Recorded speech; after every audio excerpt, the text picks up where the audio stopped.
and I'll give you the key. It's easy. Just keep on hopping, keep on rocking, and don't start stopping. Everything you need just to walk the scene. And if you wanna make it better, you give it to me, I'll grace it. I believe for you, you wouldn't believe what I see in you. So don't stop, don't let the dream drop hop. Hold up and make it lovely, make it real, and make it yours. Don't stop.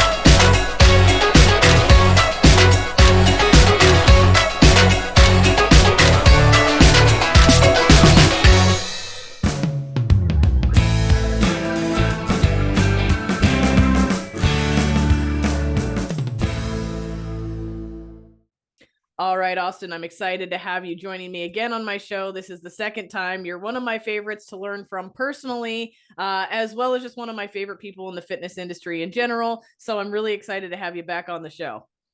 Thanks for having me. What did we talk about last time? Adrenal fatigue. Oh, We yeah, kind of yeah. talked Yep. about your own, because we both had a similar adrenal story where Yep. we had a little bit of an adrenal meltdown. And Remember so that? I was excited when I remember hearing you talk about that, and I was like, oh, dude, I've been in this place. And so it was really cool to get you on the podcast and talk about it.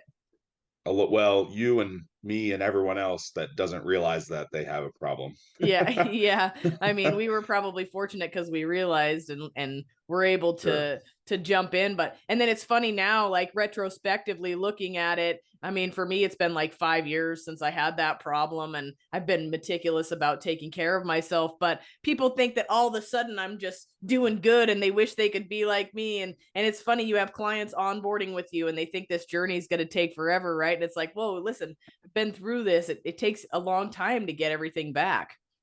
Sure. Especially when most of these things are not only, I mean, there's really two variables that make it difficult. One is like habitually you have ingrained these habits into your day-to-day routine. So changing that in and of itself is hard. Mm-hmm. And then even when you are able to change that, the amount of time that's going to have to elapse, like when people come in, and I know we had more topic specific today, but just with any kind of functional health issue in general, it's like the first half of our time is just spent rewiring, Mm-hmm. Mm-hmm. because like a lot of people know how to follow a plan. So especially if I have people that have been in the competitive space and whatnot, that's pretty easy for them. They really, if anything, they thrive on that, right? Mm-hmm. So that to them, they think, okay, well, I'm just going to follow this plan and everything's going to be good.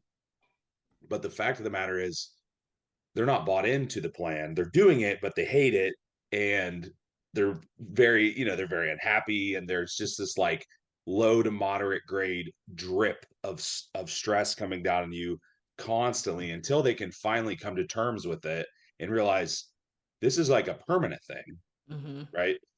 Not necessarily everything we're going to have to do is permanent, but habitually there are permanent changes. It's like Mm-hmm. we're not fixing something just so you can go back and do the exact same thing you did, Mm-hmm. So Mm-hmm.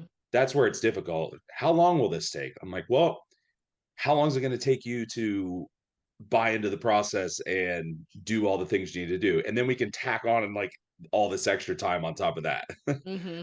Mm-hmm. And I And think there's that's a good lot. stuff. Yeah, I think there's a lot to be said for people that just get to that point too, where they're checking off the boxes and going through the motions and not actually investing in the process itself. And that becomes problematic in the fact that it just adds more stress and more strain in places they don't even know that it is adding stress and strain. And so that becomes a more kind of almost a negative piece of it, right? Yeah, and I would say now, um probably 50% of what I do with clients is just calling them on their shit. Mm-hmm. You know what I mean? And honestly, like I can do, as far as the protocols and the foundational stuff and the actual implementation, I can do all that stuff with my eyes closed at this point. Mm-hmm. It's just the realization portion and the self-awareness portion.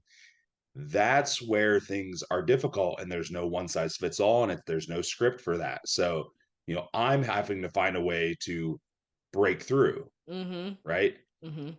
So it's like breaking through while also it's an interesting balance because you're breaking through in a way that's personable, but you still have to maintain yourself as an authority in the relationship, right? It's like, we're not exactly friends. I'm friendly, but we're not friends. You know what I mean? Like, we can't treat it like that because this Right. is a serious matter. Right. Yeah, absolutely. So, so it gets difficult. And I know maybe that'll segue us into our topic for today.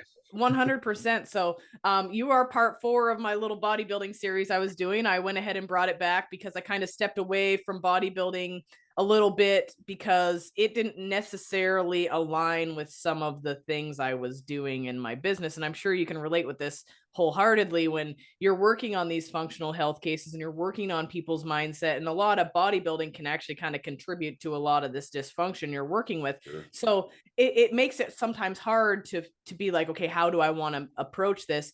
And I just kind of was like, I think I need to bring more light to the general population rather than the bodybuilding population. I would rather send those people to yourself or other coaches like you. So part 4 of the series, but what I wanted to touch on is digestive health, because so many people, I mean, gut health has become a key word in the industry now, and people are using it and they have no idea about it. It's so funny. Like, you'll have coaches, they still don't have anything that they actually know about it, but they're like, oh, well, we'll work on your gut health. And they think that's maybe just getting somebody to go to the bathroom daily or something like that. They're really not diving into the big key pieces of it. But I know in bodybuilding, when we go behind the stage and we're with a client, you're seeing lots of women in particularly. I feel like they're a little more fragile, and maybe you can tell us why, but you see a lot of women that have like that lower belly pooch that they can't get rid of, or people that think they're fat when in fact they actually have a 6-pack. A lot of it is GI distension. So I was hoping we can talk today about why it's so important to maintain quality digestive health, especially from a bodybuilding standpoint. When you want to be able to build muscle, you want to be able to get lean for shows and all of that stuff. Yeah, so I love that you're specifying bodybuilding because there's I have an interesting, I have an interesting opportunity where I'm actually able to work with kind of all over the spectrum with, like, I do a lot of GI cases with like 300-pound men that are off like IFBB pro level bodybuilders. There's some differences in that than working with the 110-pound bikini client. So like, I've been able to see all ends of the spectrum. And then there's also differences even compared to your lifestyle client that's not a bodybuilder. And really the biggest differences that you're going to see is between a lifestyle client and between a bodybuilding client is, one is habitually neurotic, right? And the other one doesn't know anything about routine and habits, at least not the ones that we want. Right. Because it would be like pulling someone off the street that doesn't really go to the gym, or maybe every once in a while, they have the membership that kind of sits there, and maybe they kind of try to eat good on and off, and then take the person that has been, devoted to their physique and bodybuilding space. These people have the same exact issue. If I were to say, like, here's a GI map, here's another GI map, these look exactly the same. But the approach is certainly not going to be the same because I have two totally different canvases, right? So in bodybuilding, we really get both ends of the spectrum because we're getting GI issues from not only the stress component and the diet, like big caloric deficits and things which add to the stress component, but we're also sometimes getting GI issues from overfeeding also. So we have both, right? And overfeeding in the sense of we're trying to create a like typically unattainable amount of muscle mass, and we're eating amounts of foods that our body's not particularly happy to eat and digest, and we're not really designed to digest that much food, right? So it's like inevitably there's going to be some problems for some people. So the first thing to think about is how do those two things vary, right? So on one side, from the muscle growth perspective, it's obviously limiting your potential to gain muscle because appetite's obviously going to drop. You can't digest food. You're just like a ball of inflammation, so on and so forth. probably even could go as far as to say like training performance would be hampered at some point in there if you're really bogged down. Cognitive function is down, worsen muscle pumps because nutrient partitioning is getting worse, all those things. And that's not to mention like cosmetically, it's not going to look the best, right? And then on the other side, on more of like the contest prep or more extreme fat loss side, that's much more largely stress driven, where we're having disruptions in the nervous system, right? That are slowing down motility, that are causing, making it difficult for us to go to the bathroom on a regular basis, causing things to kind of sit in this, sit in the GI tract, a lot of fermentation of bacteria. We get overgrowth. And there's nuance to that. I mean, there's hormones play into that as well, but those two situations could have like kind of the same look on paper if we were testing, but how they got there is a lot different. Yeah. Right. Yeah. And you have the push and pull of that as well too, right? That's even worse. So you're going from this stage where you're feeding, you're already maybe in a little bit of a delicate place, and then you switch over to prepping for a show, and now bam, these problems are going to manifest in different ways in your cutting phase. 100%. And that's why people joke about it, but if you are an avid bodybuilder that does cyclically go through phases of, body fat loss, muscle gain, body fat loss, muscle gain, even if you're not prepping per se, or you're only prepping every once in a while, there's really only short stints in there where you're really comfortable. It's like not right after the diet, but like a little bit after, when you're not craving food as much. You're like, you have a nice few months in there. Everything tastes good. You're getting good pumps. You're feeling good. You're not too full. And then you hate food.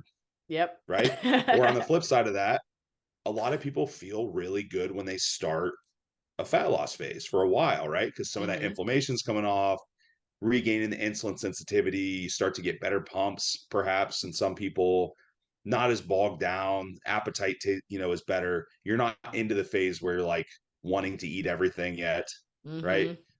But outside of those couple of really small windows, you're pretty much pushing homeostasis. Like you're not in a homeostatic state in either end of that. No. Right.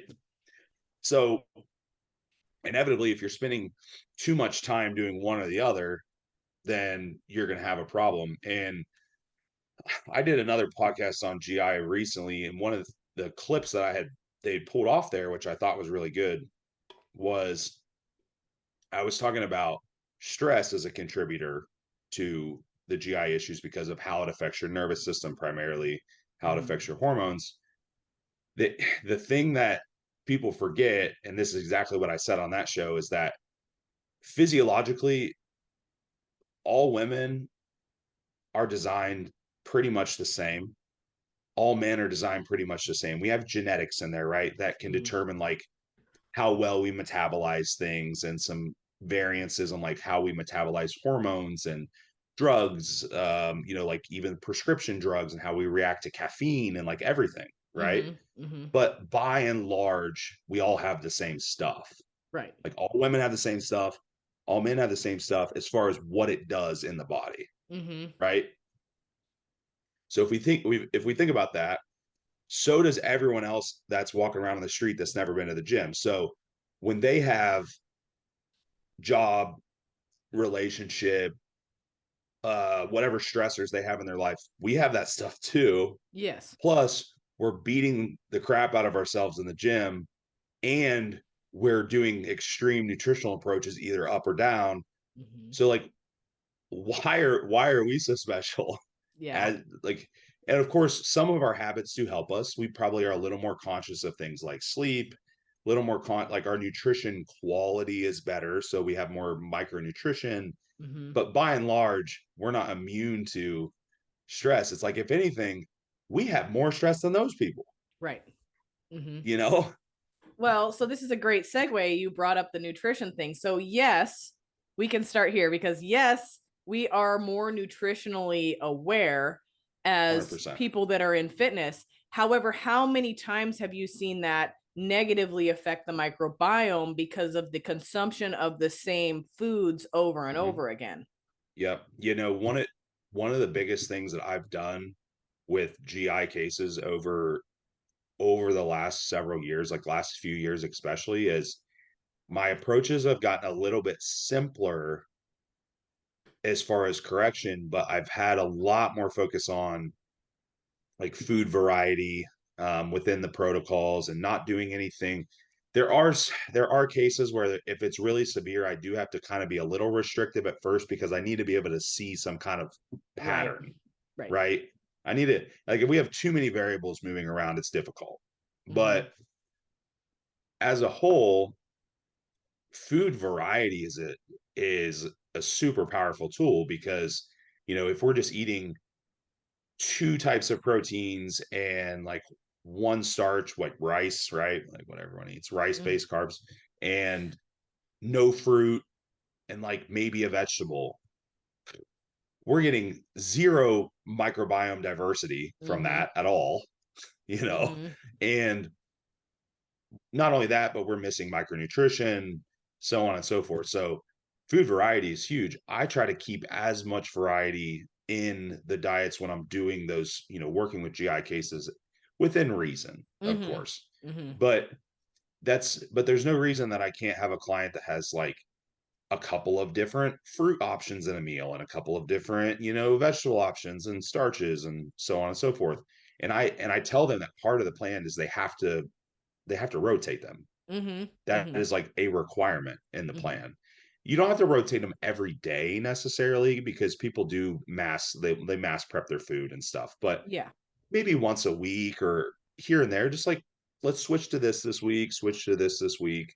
Mm-hmm. And that's a huge tool. So we've probably most people have probably heard about like forming food sensitivities from not eating things, which does happen. Mm-hmm. Um, but generally when I get a client that comes in and they start rattling off all the food sensitivities they have, they're like, I can't eat this and this and this and this. That's because they don't have any variety. They never had variety in their diet in the Right. last 4 years, Right. you know? Mm-hmm. So usually when you start fixing the GI itself, those food sensitivities go away, Mm-hmm. right? It's Mm-hmm. not like they're allergies. It's not a peanut allergy where they go into anaphylactic shock. You know what I mean? It's they get bloated or they have like they get a little rash from it or they feel swollen or gassy, Right. Yeah. right?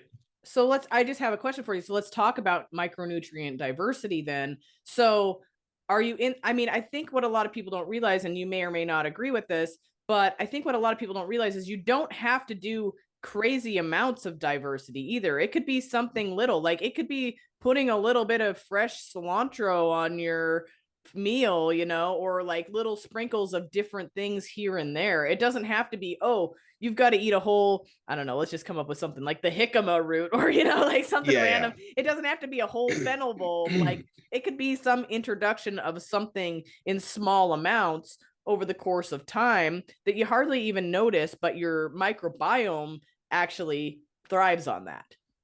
100%. It's and also we have the advantage of a lot of the foods, a lot of the time we do have pretty nutrient dense foods Mm-hmm. as long as you're not eating chicken and rice all day. Yeah. So you're right. Like we don't have to have 25 different foods in our diet. Mm-hmm. We can have 10 or 12 or whatever, and we're going to pretty much accomplish what we need to accomplish with that. Mm-hmm. And yeah, so like I said, if I do have to be kind of a little more restrictive at first, I'll start to introduce as I start to like get a feel for the how the client's reacting. We'll start sprinkling some things in, some extra diversity in the plan. The more obviously like the more food someone is eating in general, like the less chance you're probably going to have of micronutrient deficiencies and Mm-hmm. things like that. But even then, if you're eating 4,000 calories a day and it's three foods, you're probably still missing a lot, Mm-hmm. you know? Mm-hmm. So yeah, it's just like you said, it could be spices, it can be introducing a new fruit or a new vegetable or a new protein source or a new starch source. Mm-hmm. Um, it doesn't have to be like this massive overhaul right out of the gate. Mm-hmm. Also, there's some prebiotic properties as well with a lot of these different fibers of foods, correct? That help actually feed the good bacteria in your microbiome. Yeah, so we some of the listeners may have heard the term FODMAPs, like understanding that well, first and foremost, the FODMAP, the idea of a low FODMAP diet is these are fibers and sugars and things that do feed the bacteria. Mm-hmm. So the problem with our bacteria is we have what's called opportunistic bacteria. These are normally our dysbiotic, our bad guys. They're opportunistic because they feed really easily and they tend to overgrow really easily, Mm-hmm. right? So that's where we get that disproportion overgrowth. Mm-hmm. And then we have our commensal bacteria, which is generally, there's different types, but generally considered the kind of the good stuff, Mm-hmm. right? So making sure that we have enough feeder foods in the diet that are going to feed the bacteria is important. Now, some people do use like a lower FODMAP approach during phases where they're trying to bring down that dysbiotic bacteria. That's something I use sometimes, but honestly, I've used it less and less as time goes on because there's really two reasons for that. One, I find that once we get through with the protocols, we have a harder time bringing that commensal bacteria back up if Mm-hmm. it's been deprived too long. Like we generally can introduce some of those foods back in and use like probiotics and things like that, and that helps, but Mm-hmm. it's a lot more difficult. Mm-hmm. And two, our bacteria, we have something called biofilms, right? So biofilms are basically like these like little jelly type housings that the bacteria can essentially hide in. Mm-hmm. So interestingly enough, the biofilms communicate with each other and with what's on the outside. Mm-hmm. So what happens, or in theory, what happens is that when we lack a food source, the bacteria will hide away to Mm-hmm. preserve itself. Mm-hmm. So the difficulty comes in there and thinks, okay, so if we use a low FODMAP approach, we won't feed the bacteria, but what if too much of that bacteria is hiding? So when we're done with these protocols, they come back out in the open. Mm-hmm. We're like, oh shit, we have symptoms again, right? And we Uh-huh. do use certain supplementation, like certain enzyme complexes and things like biofilm disruptors that help Mm-hmm. with that process. Um, but one camp is like, well, don't use the low FODMAP. We want to get that stuff out in the open. Like I Mm-hmm. always use the like picture you had a firing squad outside. It's like, now we want to coerce everyone out the door, not hiding inside, Right, you right. know. So I kind of fall somewhere in the middle. I generally don't use really low FODMAP approaches unless maybe short term, or maybe if the person's just like everything's overgrown across the board type of Mm-hmm. thing, it might be warranted, Mm-hmm. might help. Um, but yeah, we want to encourage diversity. We want to feed the bacteria, get rid of the bad stuff, keep the good stuff, Mm-hmm. Awesome. right? Right.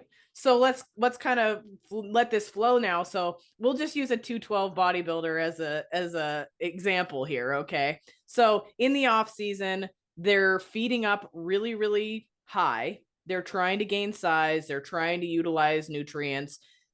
Oftentimes these are the guys that you see that they're burping every couple of minutes, or they have acid reflux, or they're not digesting their food in general. So what are some of the dysfunctions that you see that come from that, and how does it affect their ability to utilize those nutrients? Yes, there's a few things, and men and women can have the same issues, but men generally, you got to think, men generally have to eat more food, right? As a whole, Mm-hmm. they generally eat more protein, Mm-hmm. right? So in men, we do tend to see like a little bit more when it comes to acid reflux issues, GERD, and especially like H. pylori overgrowth, which overgrows in the stomach, usually in those poor acid environments. So first and foremost is the actual macronutrient setup is a big thing. I have found a lot of success not crushing people with extreme amounts of protein. Mm-hmm. So I know it's at first, if you get someone that's come from that camp of eating exorbitant amounts of protein, they're like, I've been eating 400 grams of protein a day, and we start cutting it down, you might get a little pushback on that. But even the research on proteins pretty well established that we can induce maximum protein synthesis with a lot lower amount of protein than most people consume in that demographic. Mm-hmm. Some will argue like some of the PEDs and things they use and there's factors in there, but as a whole, setting up the macronutrients in a way that is going to digest quicker and easier is helpful. So not cramming in too much protein, using, carbohydrate sources that are easier to assimilate, fat sources that are easier to assimilate, varying the diet, even fiber, like even making sure that you have sufficient amount of fiber, because inevitably what happens is when your food goes up, you get away from that stuff because you're trying to find like the minimum amount of volume that you can put in, right? I think we're all guilty of that. Yes. Oh, 100%. Yeah, because how am I going to eat a vegetable when I don't have any room in my stomach, right? So trying to maintain sufficient fiber in the diet will be super important. And then we can do, and sometimes there are cases that warrant some extra support. We have to eat. The reality is like you've got to eat the food, so it's going to be an amount of food that's particularly uncomfortable sometimes. So adding things like acid support, betaine HCl to facilitate more acid to be able to digest stuff, adding in extra bile support like TUDCA is a great example, or some ox bile or things like that to help with fat digestion, even maybe some pancreatic enzymes. So like those things can be helpful in just moving things through. But as a whole, the actual like way that we lay out the macros is important, first and foremost. But the issues that you mentioned, burping and things like that. So I mean, the issues that we see primarily in that population are definitely overgrowth because you're feeding stuff, but also a lot of acid reflux, a lot of H. pylori overgrowth in those. Men tend to have a lot more issues with inflammatory bowel disease type of issues than women. So like Crohn's, colitis, diverticulitis, stuff like that, which affects inflammation in the lower GI tract. So they tend to suffer from IBD stuff more than women. So those would probably be the main issues in more of like the male bodybuilder population that's really pushing the food envelope. Okay, so now let's flip the switch. Let's go to our 120-pound bikini competitor. What are some of the dysfunctions that you're seeing with them? Probably let's go more towards the cutting phase, because we just kind of talked about bulking, and women don't really bulk. I mean, to an extent, right? But they'll feed up a little, but not to the point of like a large bodybuilder. So let's talk about women and the other side of that spectrum that we were talking about when we first started the show, where we're now in a cutting phase. We may not be optimized with our bacterial environment in our GI system. We're now cutting, we're adding stress. What does some of that look like? The first problem is a lot of them go into the cutting phase already with one foot out the door. So that's a problem. It's like starting when we've already have issues and they're going to get worse. So,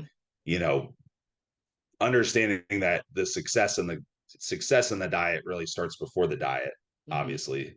So within that, the nervous system becomes a big driver, because we have our autonomic nervous system, so sympathetic and parasympathetic, fight or flight, right? Heightened state, or parasympathetic, our rest and digest system, which is, it's an automatic system. It's controlling motility, the muscles that are contracting and moving things through the GI tract. Inevitably, we're ending up in more of a sympathetic state, right? We're doing more stressful activities. Our body's trying to preserve itself. One of the things that happens when we get into deficits, especially the further into it we get, is we have to be able to maintain our blood sugar, maintain our energy levels.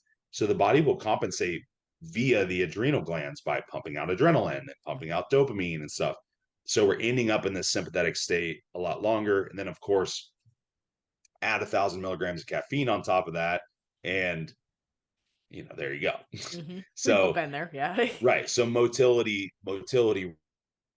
really slows down. And that's generally why you see that outside, like bacteria aside, that's a lot of the reason that you'll see that, constipation, lack of bowel movements in that population. And then second to that, when that starts happening, we start ending up with, again, extra fermentation because we're not moving stuff through. So now we have bacterial overgrowth. Women, I would say not always, but as a majority, women do tend to have more yeast issues than men. So they'll have a little bit more on the side of, definitely on the side of bacteria, but I do see more yeast overgrowth issues in women than men. So fungal infections, right? So like vaginal yeast infections, fungus in the GI tract, on the skin, in the mouth, wherever it might manifest itself. So this kind of like continues to compound over the course of the diet because they're not taking, they're not having like sufficient fatigue management or breaks intermittently in there to fix things. Like one of the things that I like to do a lot now, especially when we're talking about these terms of like refeeding, right? Is I implement a lot more fatigue management into those periods than I do just food, just strictly food. And it's, like, I know you're in the powerlifting space. The powerlifting space had the right idea there with periodization of things, right? Because it's fatigue management, because powerlifting is largely nervous system based, right? It's moving weight from A to B as efficiently as possible. And a lot of that is sympathetic drive, getting hyped and moving it, right? So we can implement some of those strategies into our dieting or our deficits by having those implemented break periods, because most people have heard of things like refeeds or diet breaks or things like that, but a lot of people think of that mostly based around food and less based around activity reduction. So rather than just eating more for a period of time, it's like, well, what if we ate just a little more, but we reduced our intensive activity during that time, whether it's like taking a few days off training or taking some days off cardio or like refeeding on a non-training day when we're relaxing. I was just going to say that. Yeah, that's very interesting because most people refeed on a day that's a training day. Right. And listen, you can definitely do that and it's still going to provide probably some benefit. And depending on how fatigued you are, will vary person to person. But the whole idea is that, especially from a GI perspective, is that we're giving our body a break to bring that sympathetic drive down. And that's a lot of the time why you see like, I can go to the bathroom after I rest, like I had a case the other day. This is actually a guy, but it's relatable. He, and I'm sure he won't mind me mentioning it. He did a photo shoot. He has Crohn's, I believe it's Crohn's or colitis. He has colitis. So he would have when he has a flare up, he get a lot of loose stools and sometimes like blood in the stool. That's what he had previous to working with me. Right. So anyhow, like long story short, we had everything pretty managed. We were doing some diet breaks and some training breaks and stuff during his diet, got to the photo shoot, did really well, had a blast, then got completely just dumped on his butt on Monday because all that, everything, all that dopamine and adrenaline came down. His body was shot. And he's like, Coach, I am just like peeing out my butt. And, you know what I mean? So he had a flare up. Yeah. So rather than us, I knew he needed to eat. That's one. Like we had planned on moving his calories up anyhow. So it might seem kind of counterintuitive. People like, oh, I can't add the food right now because my GI is off. But we went ahead and added some food, and I'm like, all right, we're staying out of the gym 4 days, no training, no cardio, no nothing. Stools were completely perfect and normal. At the end of it, felt great. Yeah. And we can implement that stuff into dieting phases pretty easily. It's just people are afraid that they're, they're gonna like lose their progress, right? Right. If that's one thing I've learned in powerlifting, it's like you're not going to lose progress overnight. You can take 10 days off before a meet and go blast the biggest numbers you ever seen in your life. So, that's been a very positive thing. But metabolically speaking, Why can fat loss be more difficult if your GI motility is poor or you have GI dysfunction? Okay. I would like to first say that before anyone yells at me, that thermodynamics, calories in and calories out, still dictates weight loss and fat loss every time. Mm-hmm. Because yes, no matter what, you have to be in a, there's got to be a deficit there. Mm-hmm. Now, when someone's body becomes resistant, it just gets more difficult to create a deficit. It's not that you can't, because Mm-hmm. yeah, I can just tell someone to eat 500 calories a day and they're probably going to lose weight. At some point, if we go low enough, it's like saying, if you wanted to use an absolute example, just don't eat. If you Mm-hmm. just didn't eat anything, you're going to lose weight, Yeah. right? Because just your basal metabolic rate is going to burn through calories, even if you're like bedridden. Mm-hmm. So, so there's no really arguing that necessarily. It's just that we're creating so much adaptation around around these stressors that it's getting more and more difficult for us to lose weight or lose body fat. And what's happening is it's also hindering our performance and ability to perform like effective cardio and effective training and stuff. So now like our calorie expenditure is going down. Our muscle retention is going down also because we don't have that stimulus in there as good as we would like, right? Mm-hmm. Mm-hmm. So the GI is kind of more of an indirect variable here, because really what's happening is that as those things slow down, it's really more so of our the hormone aspect that's being disrupted, Mm-hmm. um, especially our thyroid. One of the first things we start to see is thyroid hormone conversion. So T4 to T3 conversion slows down pretty drastically. Mm-hmm. And the research even shows that just with dieting alone, that happens, Right. right? So, and our leptin levels go down. And then if you're adding female aspect into that, then we start creating, a lot of the time we start creating like inability to metabolize estrogen as effectively, or a lot of recirculation of estrogen back into the body. So we have estrogen dominance, Mm-hmm. because normally progesterone checks out because the women's body does not want to ovulate and have a cycle and reproduce in that environment. So now it's progesterone, estrogen, so big imbalances there. Mm-hmm.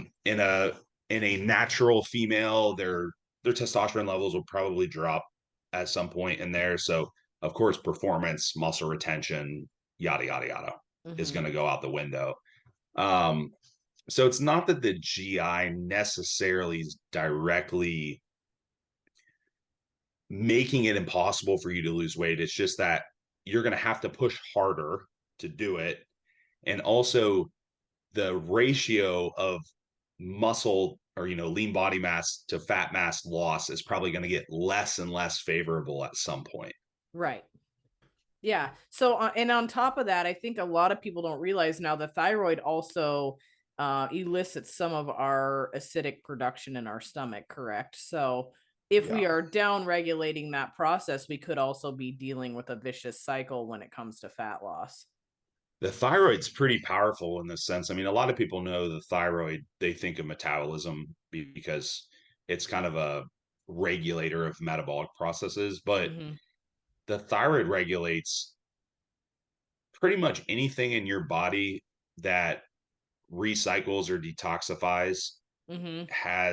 is affected by the thyroid. So for example, the speed of your motility, the speed of, or your ability for your liver to detox hormones, Mm-hmm. that all of those things are affected. And we'll normally see that in you can normally see that in things like the lipid profile can get worse and their digestion slows down and they get constipated, and Mm-hmm. so on and so forth.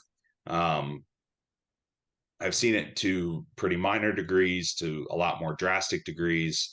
A great example would be when you start having that downregulation in an enhanced athlete and they add exogenous thyroid into their stack, and they're like, oh, I can go to the bathroom now, Yeah. Mm-hmm. right? Yeah. So it's a pretty powerful digestive hormone, or digestive feedback loop, if you will. Correct. Yeah. So I know we're running out of time here and we have so many things we could cover, but I guess real quick, just firing them off. What are the top 3 things that a bodybuilding athlete can do to optimize their digestion? Okay. Let's do a off season and a contest prep version of that, because I think we could probably think of some differences. So for contest prep, my first and foremost is, and this might be a little bit of a cop out, is but make sure you don't have any digestive issues going into it. Yeah. That's ideal. Mm-hmm. That is ideal. The second one is absolutely understanding the fatigue management piece, because you can feed people and have a super long prep that you think is going to be easier on you and do all these things. But if you do not understand biofeedback and fatigue management, there probably is going to become a point in prep where you're going to have a digestive issue. And hopefully it's not on show week and when you're backstage and you can't pull your midsection in and you can't transition in poses. Mm-hmm. You know, the bigger I won't even say that. Females have a lot smaller torsos and bone structures, so it can be like pretty pronounced. Mm-hmm. Males tend to have a lot more muscle tissue and stuff and need more food, so theirs can also be pretty pronounced, right? So you don't want your stage look to be hindered by the fact that you can't control your midsection. Right. And you see that a lot. I'm a judge. I've seen that plenty of times where these guys look amazing. They come out, they're just freaking awesome. They hit their front pose, and then in their transition, they relax and they let their stomach just hang out. And you're like, what just happened? So, right. I mean, it happens. It's real frequent, especially in males, some of the big bodybuilders. So from a judging perspective, you can't ignore it. You absolutely see it every time. You're like, oh no. No, or I mean, same thing. Like say they do like a novice class, or they come out in 2 different classes. Say they hold it together for their first class and they like get first place, and then the second class they're fatigued and they can no longer hold that in and they let it pop out and they don't place, and they're like, these judges are crazy. And you're like, no, we have to judge you the way we see you in that class. We can't go, oh yeah, he was shredded in this other class. We can't do that. So you see that often, but that's a side note. Yep. Anyway. Yep. Number 3. The third one I would say would be, as your calories get lower, trying to still maintain diversity in the diet as much as you can. Mm-hmm.